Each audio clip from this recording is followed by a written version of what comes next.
সিফাত আহমদ লিখেছেন, যদি ফজরের সময় ঘুম না ভাঙে এবং সূর্য উঠে যায় তাহলে কই নামাজের কাজা পড়তে হবে? আমি প্রতিদিন নামাজ পড়ার চেষ্টা করি, কিন্তু নামাজের আগে প্রস্রাব করলে প্রস্রাবের রাস্তা দিয়ে প্রস্রাব ঝরতে থাকে। এই অবস্থায় নামাজ পড়লে কি নামাজ হবে? করণীয় কি? মসজিদ কমিটি কি ধরনের লোকদের নিয়ে গঠিত হওয়া উচিত? নামাজে অনেক সময় সূরা নাস আগে পড়া হয়ে যায়, সূরার সিরিয়াল ঠিক থাকে না, এতে কি নামাজ সমস্যা হবে? কোনো কারণে ফজরের নামাজ সকাল 10টায় পড়লে তেলাওয়াত আস্তে পড়বো নাকি জোরে পড়বো? ফরজ নামাজের আজানের পরে মাইকে বা হ্যান্ড মাইকে নামাজে আসার জন্য আবার ডাকাডাকি করা যাবে কিনা জানলে খুশি হতাম। সিফাত আহমদ লিখেছেন, যদি ফজরের সময় ঘুম না ভাঙে এবং সূর্য উঠে যায় তাহলে কই নামাজের কাজা পড়তে হবে? অবশ্যই কাজা পড়তে হবে। সূর্য উঠে গেছে, তাহলে সূর্য ওঠার পর 15-20 মিনিট পর্যন্ত অপেক্ষা করে সূর্য ওঠার 15 মিনিট পরেই যে কোনো সময় আপনি নামাজ পড়ে ফেলবেন। নবী করিম সাল্লাল্লাহু আলাইহি ওয়াসাল্লাম বলেছেন, মান নামা আন সালাতিন আও নাসিহা ফালইউসাল্লিহা ইযা যাকারা ফাইন্না যালিকা ওয়াক্তুহা। যদি কেউ নামাজ পড়তে ভুলে যান কিংবা ঘুমের কারণে নামাজ সময়মতো পড়তে না পারেন, তাহলে যখন ঘুম ভেঙে যায় তখন তিনি যেন নামাজ পড়ে নেন, এটা তার জন্য নামাজের ওয়াক্ত। নবী সাল্লাল্লাহু আলাইহি ওয়াসাল্লাম জীবনে একবার ফজর নামাজ এরকম মিস হয়েছে।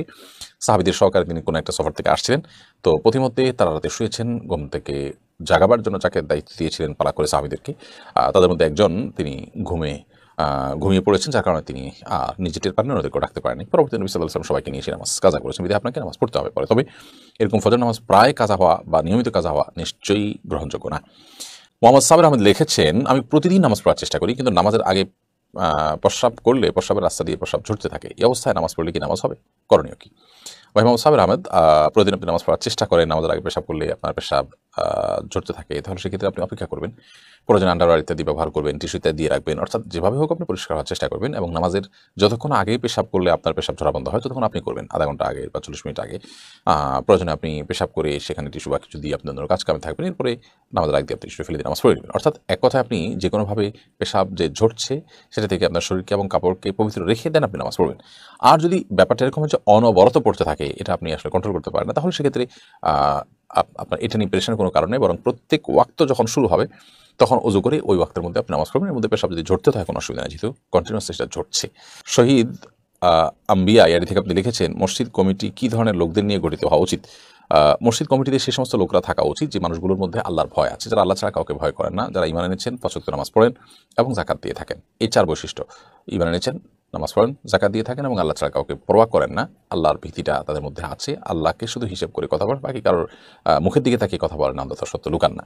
এই মানুষগুলো মসজিদ কমিটির দায়িত্বশীল হওয়ার জন্য উপযুক্ত আল্লাহর কালামের ভাষায়। ইসরা জাহান ঝিনুক আপনি লিখেছেন, নামাজে অনেক সময় সূরা নাস আগে পড়া হয়ে যায়, সূরার সিরিয়াল ঠিক থাকে না, এতে কি নামাজ সমস্যা হবে? নামাজে সূরা নাস যদি আগে পড়া হয়ে যায়, তাহলে সেক্ষেত্রে প্রথম রাকাতে সূরা নাস পড়ে ফেলেছেন, তাহলে সেক্ষেত্রে আপনি পরবর্তী রাকাতে সূরা নাস পড়বেন, ইনশাআল্লাহ কারণে গুনাহ হবে না। তবে এটা যেন সচরাচর সবসময় না হয়, সেটা লক্ষ্য রাখা উচিত। সূরার ধারাবাহিকতা রক্ষা করা মুস্তাহাব নামাজের মধ্যে, অর্থাৎ আগের দিকে সূরা আগে পড়া, পরে সূরা পরে পড়া উচিত। কিন্তু কোনো কারণে শেষের সূরাটাই আপনি প্রথম রাকাতে পড়ে ফেলছেন, এখন তো আর আপনার এরপরে কোনো সূরা নাই, আপনি কই যাবেন? অতএব আপনি ওই সূরাটাকেই, সূরা নাসকে আবার রিপিট করলে নামাজ হয়ে যাবে ইনশাআল্লাহ। তবে মাঝে মধ্যে এরকম হলে ইচ্ছাকৃত হয় নাই, আপনার ভুলে হয়ে গেছে, গুনাহ হবে না ইনশাআল্লাহ। ফারুক এনডিএস এই আইডি থেকে আপনি ইউটিউব চ্যানেলে প্রশ্ন করেছেন, কোনো কারণে ফজরের নামাজ সকাল 10টায় পড়লে তেলাওয়াত আস্তে পড়বো নাকি জোরে পড়বো? ফজর যখন কাজা হয়ে গেছে, ফজর যেহেতু উচ্চস্বরে কেরাত ছিল, এটা যখন কাজা করবেন তখন আপনার স্বাধীনতা থাকবে, আপনি চাইলে উচ্চস্বরে পড়তে পারেন, কেরাত উচ্চস্বর দিয়ে কাজা করতে পারেন, আর চাইলে নীরবে পড়তে পারেন। আব্দুল রাজাক এইচটি এর দিকে আপনি লিখেছেন, ফরজ নামাজের আজানের পরে মাইকে বা হ্যান্ড মাইকে নামাজে আসার জন্য আবার ডাকাডাকি করা যাবে কিনা জানলে খুশি হতাম। না, পুরোনো ডাকাডাকি করা যাবে না, কারণ প্রথম যে আপনি আজান দিয়েছেন এটাই ডাক। এরপর আলাদা করে ডাকাডাকি করা মানে হলো যে প্রথম, অর্থাৎ বিশেষ করে মাইকে আপনি আজানের মতো করে ডাকলেন, সেটার মানে হলো আপনি একাধিক আজানে বিশ্বাসী, বা এটাও এক প্রকার আজান। আর যদি এমনিতেই ওরকম মাইকে ডাকাডাকি কিছু না, জাস্ট ব্যক্তিগতভাবে কাউকে স্মরণ করে দিলেন যে আজান হয়েছে বা ওয়াক্ত হয়েছে, তাহলে সেটা তো জায়েজ আছে, অসুবিধা নেই।